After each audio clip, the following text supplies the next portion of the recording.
Alright, as promised at the end of the last video, we're going to now look at the what is called the polar form of a complex number.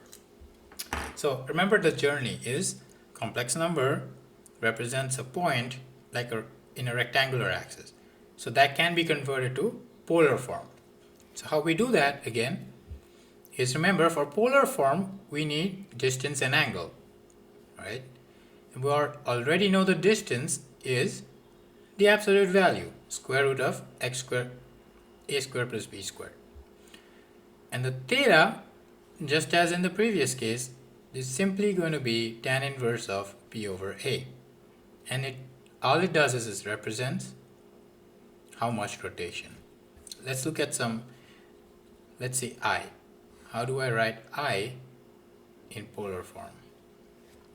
Once you have that, I can write z as r cosine theta plus I sine theta. Why? Because if you look at here, sine theta is b over r and cosine theta is a over r. So what is b? B is r sine theta. And what is a? You replace that right here. So which is just another way of going from polar to normal coordinates. The point I is right here. It's 0, 1. R 1 square plus 0 square is 1. What's the angle? The angle is 90 degrees.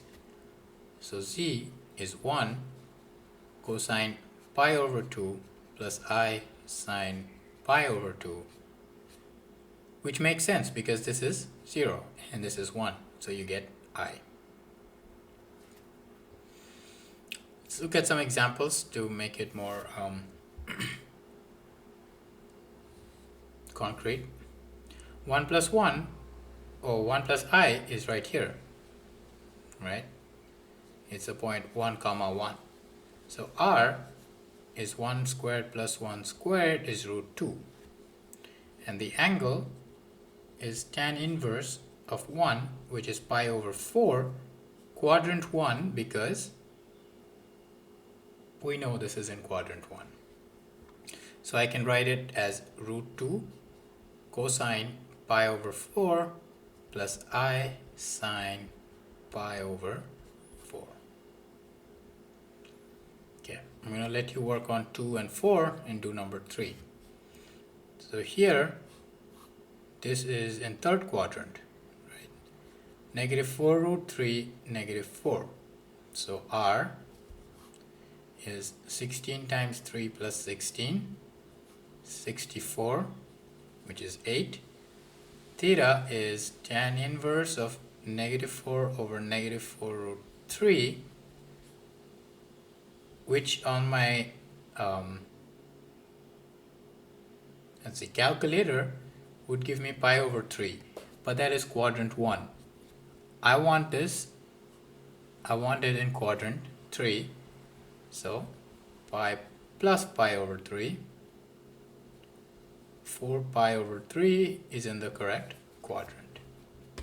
So what can I write this complex number as? 8 times cosine 4 pi over 3 plus I sine 4 pi over 3. Now it may look like a more complicated way of writing it, but as we will see in the next video or so, that it makes a lot of things simpler. Just as going from rectangular to polar serves certain purpose, or going from polar to rectangular serves certain purpose, writing a complex number in the polar form and the regular form has its own uses. One such use is looking at multiplication. Now, any complex number C1 is written as R1 cosine theta 1 plus I sine theta 1, so on and so forth. So when we multiply, we get this nice result. Why is it nice? Well, we multiply the magnitudes and then we add the angles. That's neat. Same thing with division. we just divide the absolute values and then we subtract the angles. That's very nice. Now why is that? Why does this work? Well, trig identity, right? So let's multiply this. When I multiply, I get r1 r2 and I get cosine theta 1 plus I sine theta 1 times cosine theta 2 plus I sine theta 2. Let's focus on this part here. When I distribute, I'm going to have 4 terms. I'm going to do this y here and let you work on the division yourself. So I have r1 r2 cosine theta 1 cosine theta 2 plus I cosine theta 1 sine theta 2 plus I sine theta 1 cosine theta 2 plus I squared sine theta 1 sine theta 2. So r1 r2 cosine theta 1 cosine theta 2, I squared is negative 1 sine theta 1 sine theta 2, factoring out an I, sine theta 1 cosine theta 2 plus sine theta 2 cosine theta 1. Here's the nice part. From trig identity, we know that this is exactly cosine of theta 1 plus theta 2. And this is exactly sine of theta 1 plus theta 2. So you see, we already have a very nice result by looking at the same complex number in a polar form. So when you multiply, their lengths multiply, and then the cosine and the sine angles add up. Let's look at an example. Z1 given in polar form and Z2 given in polar form. So 2 times 5 is 10 cosine pi over 4 plus pi over 3 plus I sine pi over 4 plus pi over 3. And that is just 10 cosine 7 pi over 12 plus I sine 7 pi over 12.